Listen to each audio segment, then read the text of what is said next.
की बातें सीधे उनके दिल से। Let's continue with our reading and सबसे पहले देखते हैं कि भाई फॉर्चून कुकी क्या आती है। मैं करता हूँ कार्ड्स की शफलिंग, ठीक है। सो चलो देखते हैं क्या आता है। एक कार्ड उनके लिए और एक कार्ड आपके लिए। चलो ठीक है, सबसे पहले देखते हैं कि भाई उनके लिए क्या कार्ड आ गया है। एंड ये है उनके लिए कार्ड जो बताता है सरप्राइज। वाओ, सरप्राइजिंग एलिमेंट आज उनके लिए आ सकता है। A disappointment will be followed by a pleasant surprise and invitation could bring love to those searching। ठीक है, तो थोड़ी सी डिसअपॉइंटमेंट उनको मिल सकती है। मतलब जो भी उन्होंने शायद चाहा कि आज ऐसा होगा वैसा होगा, आपसे मिलेंगे बातें करेंगे, बात नहीं हो सकती और डायरेक्टली आप उनके आके मिल रहे हैं एंड किस कर रहे हो भी सकता है। तो हाँ, प्लेजेंट सरप्राइज उनके राह में आ रहा है। एंड जो आपके लिए है वो है प्रॉपर्टी। जनरली उनके लिए आता है प्रॉपर्टी परचेज और sale for many but heat security concerns in any transactions. ठीक है, तो अगर आप प्रॉपर्टी के संदर्भ में कुछ कर रहे हैं, मतलब may be if you looking for certain kind of property like घर परचेज करना है या फिर कोई भी वस्तु परचेज करनी है, हम इसको परचेज भी कह सकते हैं ना। It doesn't mean like you are actually buying a property. लेकिन अगर ऐसी कोई भी चीज़ में अगर आप इन्वेस्टमेंट कर रहे हो, EMI के बारे में सोच रहे हो, तो ये काफ़ी अच्छा हो सकता है आपके लिए। लेकिन थोड़ा सा धीरज रखिए। अगर कहीं पर भी आपको लग रहा है कि कोई ज़्यादा आपको टिप दे रहा है या फिर ज़्यादा कहीं आपको छूट मिल रही है, तो कहीं कहीं पे प्रॉब्लम्स भी आ सकते हैं। So always go for the genuine one, जो ओरिजिनल बैंक है और जहाँ पे आपको बिल्कुल कंसर्न नहीं है। लाइक जो भी गवर्नमेंटल बैंक्स हो सकते हैं, फिर जहाँ पे को पूरा भरोसा है, ऐसी तरफ आप जा सकते हो। एंड काफ़ी सोचने के बाद, काफ़ी सारे लोगों से सलाह मशवरा करने के बाद आप फाइनली एक डिसीजन ले सकते हो। Now let's look at the moon Oracle. देखते हैं क्या रीडिंग आता है उनके लिए और आपके लिए। चलो करते हैं कार्ड्स की शफलिंग। हम बस करते हैं 4 कार्ड्स, 1 2 3 एंड एक फाइनल लेते हैं 4। चलो यहाँ गए 4 कार्ड, देखते हैं भाई क्या रीडिंग आती है। आप दोनों के लिए भी ये कनेक्ट हो सकता है, ठीक है। देखो पहला जो कार्ड है ये है समय एंड ये है beauty resist my vibration, I seek it out for healing and Joy. तो ये पर्सन जो है वो अपना वाइब्रेशन सेट करना चाहता है। वाइब्रेशन मतलब क्या है कि देखो हम जिंदगी को किस तरह से देखते हैं। कई बार क्या होता है कि मानो किसी को फीवर है तो उसको बुखार होता है और उसका चेहरा उतर जाता है। तो अब वो अगर बाहर देखता भी, अगर आपने कहा कि भाई मैच चल रही है या फिर कितनी अच्छी हवा है, उसको वो कुछ भी फील नहीं होगा क्योंकि वो अलग वाइब्रेशन में रहेगा। ओके, तो इसी वजह से ये पर्सन का ख्याल है कि मुझे अपना वाइब्रेशन बढ़ाना है। ये पर्सन हील और जॉय महसूस करना चाहता है। मतलब हम कहते हैं ना positive vibration, positive feelings, positive understanding, वो वाली एक पॉजिटिव फीलिंग जो है वो उसके दिल में आनी चाहिए। सेकेंड जो कार्ड है वो है आई थिंक वॉयेजर, कि क्या ये सोच रहा है। Failure is only learning, I move with confidence and resilience. देखो जिंदगी में जो भी उतार चढ़ाव इस पर्सन ने देखे हैं, ये इसको देखने के बाद अभी डायरेक्टली आगे बढ़ना चाहता है। होता है ना कई बार कि भाई हमें अगर कोई प्रोजेक्ट शुरू करना है तो कभी कभी सेटबैक होता है कि भाई ये क्या हो गया, अब कैसे होगा। लेकिन अगर हम आगे बढ़ते हैं तो ही तो हम अपने आप को डिफेंड कर सकते हैं, है ना। थर्ड जो कार्ड है, कितना अच्छा कार्ड है ना, रैबिट यहाँ पे दिख रहा है। I choose to take a higher perspective and widen my views. ठीक है, इसका सिंपल मतलब है कि भाई ये जो पर्सन है ये क्या करना चाहता है कि भाई हायर पर्सपेक्टिव लेना चाहता है, higher perspective and widen my views. तो व्यूज जो है इस पर्सन के, ये वो वाइडन करना चाहता है, जो कि काफ़ी बढ़िया बात हो सकती है। एंड जो फाइनल कार्ड है यहाँ पे दिख रहा है, ये वाला है मून और I hope you could see that. ठीक है, देखते हैं क्या है इसकी reading. I accept renewal and delight in fresh start. से न्यू मून है, रिन्यूअल और फ्रेश स्टार्ट में ये बिलीव कर रहा है। मतलब रिन्यूअल की देखो, अगर आपको बात कर रहे हुए अरसा हो गया है या फिर किसी बात को लेके अगर आप बहस कर रहे हैं, तो चलो छोड़ देते हैं इस बहस की बात कुछ हफ्ते के लिए या कुछ दिन के लिए एंड एक नई शुरुआत करते हैं। ऐसे शायद इनके दिल में कुछ चल रहा होगा, depending on this kind of feeling. ठीक है, तो ये तो हो गई भाई यहाँ से। अब हम देखते हैं टैरो से हमें क्या रीडिंग मिलती हैं। लेते हैं रॉयल टैरो कार्ड्स, करते हैं कार्ड्स की शफलिंग। बस चुनते हैं कुछ ही कार्ड्स, 1 2 वाओ 3 4 ओके 5 6 ठीक है, और एक 7। चलो 8 कार्ड्स नहीं लेंगे हम, सिर्फ 7 कार्ड्स ही लिए हैं। और अब देखते हैं कि रीडिंग क्या आती है। ओके, सो चलो भाई करते हैं रीडिंग की शुरुआत। हम बस लेने वाले हैं स्ट्रेट कार्ड्स, ठीक है। देखता हूँ मैं सभी स्ट्रेट है क्या, यस स्ट्रेट ही है, ठीक है।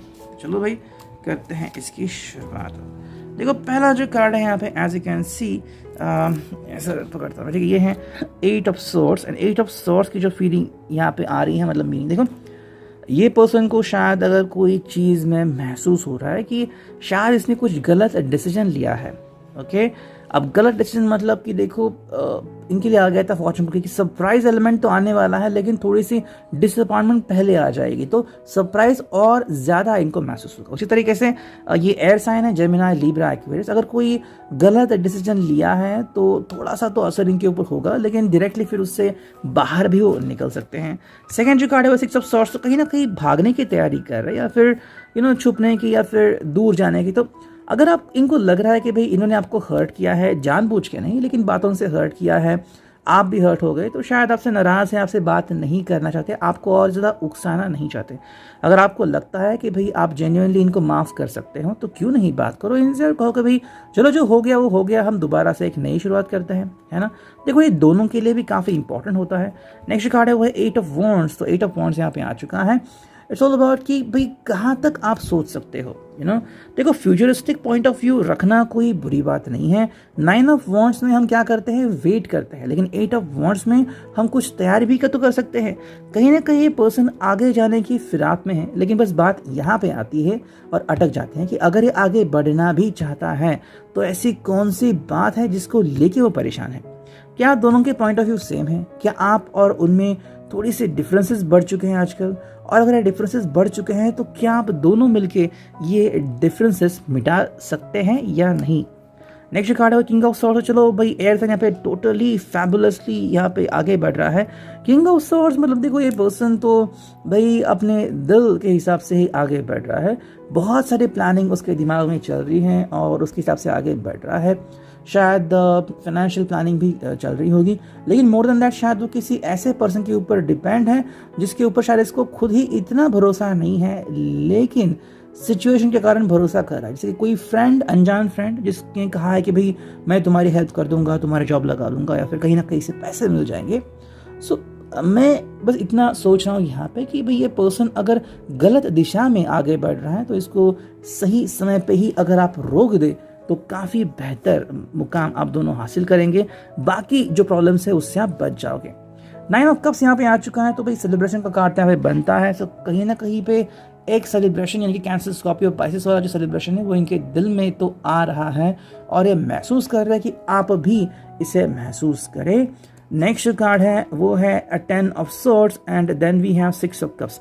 देखो ये जो दो कार्ड है ये दोनों अलग ही फसाना बयां कर रहे हैं, और ये कहीं ना कहीं हो रहा है कि भाई अगर इन्होंने गलत व्यक्ति के साथ आगे बढ़ने की होड़ लगा रखी, जैसे मैंने कहा कि शायद किसी गलत व्यक्ति के ऊपर ट्रस्ट कर लिया है, गलत ऐप में इन्वेस्टमेंट कर लिया है। आजकल है ना बहुत सारे जो स्टॉक मार्केट आते हैं, बहुत सारे ऐप्स आपको अवेलेबिलिटी देते हैं, लेकिन यू डोंट नो कि भाई आपका पैसा कितना सेफ है कितना नहीं, तो कहीं ना कहीं फिर इसको ठोकर भी मिल सकती है। तो ये आज दिन के लिए काफ़ी बढ़िया है। अगर आपको लग रहा है कि ये पर्सन कोई गलती कर रहा है, चाहे छोटी गलती हो बड़ी गलती हो, आप इसको सही समय पर रोकोगे तो दोनों के लिए काफ़ी अच्छा रहेगा।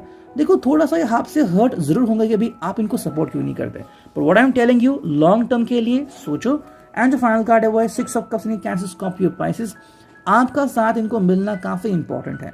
देखो अगर ऐसे किसी व्यक्ति के साथ है जो इनको बिल्कुल भी मतलब महसूस नहीं करता कि ये है या नहीं, सिर्फ इनका फ़ायदा उठाना चाहता है, शायद पैसों के लिए या फिर पोजीशन के लिए, तो मैं बस कहना चाहता कि भाई ऐसे व्यक्ति से होने से अच्छा है कि आप इसके साथ हो, चाहे आप इसका दिल दुखाओ लेकिन सही के लिए। जैसे कि डॉक्टर जब इंजेक्शन देते हैं तकलीफ होती है, लेकिन उससे हमारे जान ही तो बचती है ना। तो ये था रिगार्डिंग दी टैरो। एंड अब फाइनली 2-3 कार्ड देखते हैं फ्रॉम दी लव मैसेजेस। करते हैं कार्ड्स की शफलिंग, देखते हुए क्या मैसेज आते हैं। बस चुनने हमें 2-3 कार्ड, 1 या गया 2 और एक चुनते हैं 3। चलो 3 कार्ड आ चुके हैं भाई, अब देखते हैं क्या रीडिंग आती है। चलो देखो पहला जो कार्ड है वो है you are the one who holds the key to my heart. Yes, आपके ही दिल में इनकी चाबी है, तो ऑब्वियसली अगर इन्होंने अपने दिल को ताला लगा के रखा है, बात नहीं कर रहे हैं, नाराज है, तो आप इनकी नाराजगी दूर कर सकते हो। सेकंड जो कार्ड है वो you never snore while I am talking to you. Wow, मतलब आप बिल्कुल भी नींद नहीं लेते, झपकी तक नहीं लेते जब ये बातें करते हैं। मतलब देखो कुछ लोगों को क्या होता है ना, बोरियत महसूस होती है, तो यही है। जैसे कैप्टन निक का एक नया वीडियो आ चुका है, I think you must have checked it out. I think girls के ऊपर है, हनीमून गर्ल्स वगैरह कुछ तो कहा है उसने। तो कैसे मतलब गर्ल्स रिएक्ट करती है कि there is a fashionable babe, तो कैसे रिएक्ट करती है, सो समवेयर लाइक दैट। तो कहीं ना कहीं पे आप इनके हिसाब से भी बहुत ही अच्छे लिसनर हो, उनको सुनते हो काफ़ी अच्छे तरीके से। एंड जो फाइनल कार्ड है वो है your idea of fun is laughing. Your idea of fun is laughing really hard and playing practical jokes. So your idea of fun is laughing really hard. तो आपका जो आइडिया है मज़े का वो उनके लिए काफ़ी सही है। एंड आप प्रैक्टिकल जोक्स भी ट्राई करते हो। सो हाँ भाई, थोड़े से प्रैंक आप कर सकते हो। Thank you.